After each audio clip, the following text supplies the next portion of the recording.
Hari ini kita akan renungkan kitab 2 Samuel pasal 15, teksnya ayat 24 sampai 37, dan sudah dibagi dua paragraf. Paragraf yang pertama ayat 24 sampai 29, Daud memesan kembali tabut Allah ke Yerusalem kepada Zadok dan Abiatar.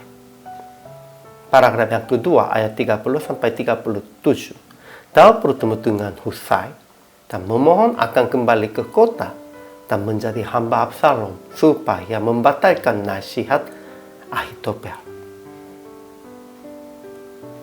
Kesimpulannya, ketika Zadok ada di sana beserta semua orang Lewi, pengangkat tabut perjanjian Allah, mereka meletakkan tabut Allah, tetapi Daud memesan kembali ke Yerusalem kepada Zadok dan Abiatarnya.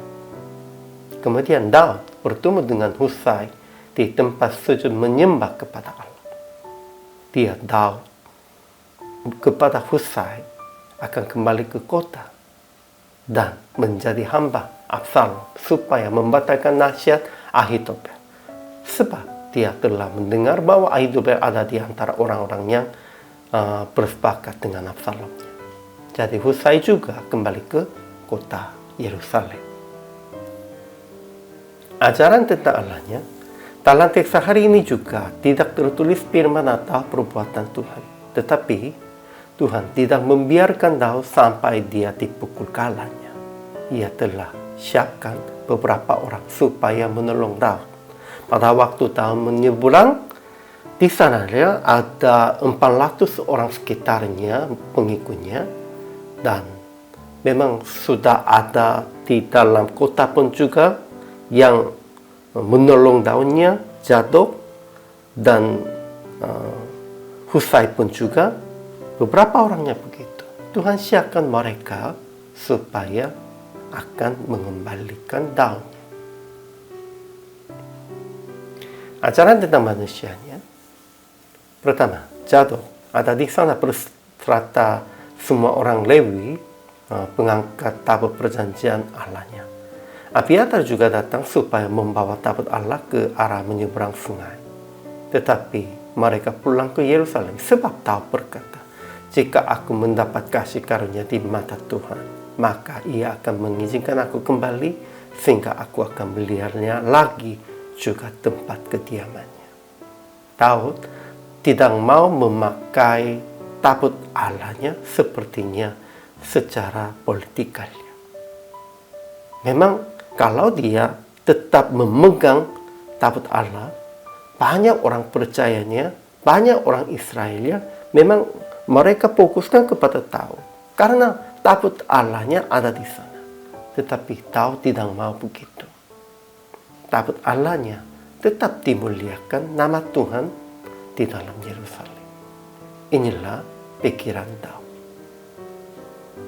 Kedua, Daud yang bertemu dengan Husai memohon kepadanya akan kembali ke kota dan menjadi hamba Absalom supaya membatalkan nasihat Ahitofel.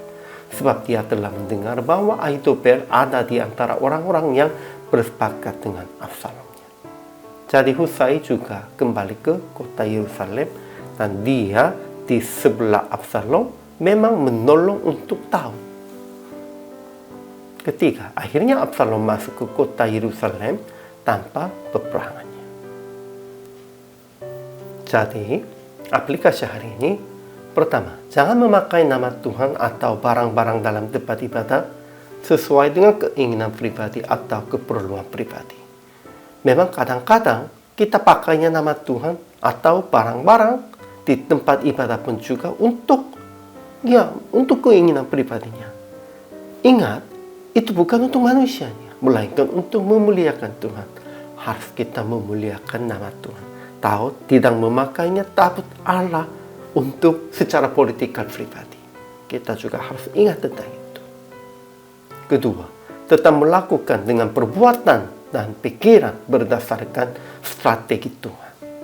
Janganlah hanya kejar keuntungan kekuatan langsung di depan mata. Sekarangnya sekalipun tidak sesuai dengan keuntungan diri sendiri, kita harus lihatnya yang masa depan, dan harus kita mengikutinya cara Tuhan, strategi Tuhannya. Jadi pada praktek hari ini, janganlah memakai nama Tuhan barang-barang dalam tempat ibadah, persembahan yang telah diberikan kepada Tuhan untuk mencukupi keinginan pribadi atau dengan maksud manusia. Tetapi ingat dan mengaku bahwa semuanya itu hanya untuk kemuliaan Tuhan, bukan untuk secara manusia. Ya, milik Tuhan kepada Tuhan, milik manusia kepada manusia. Kita harus ingat itu. Tapi sebenarnya dengan segalanya kita harus usahakan hanya memuliakan nama Tuhan. Inilah layak. Hari ini juga selama melayani, Tuhan Yesus memberkati.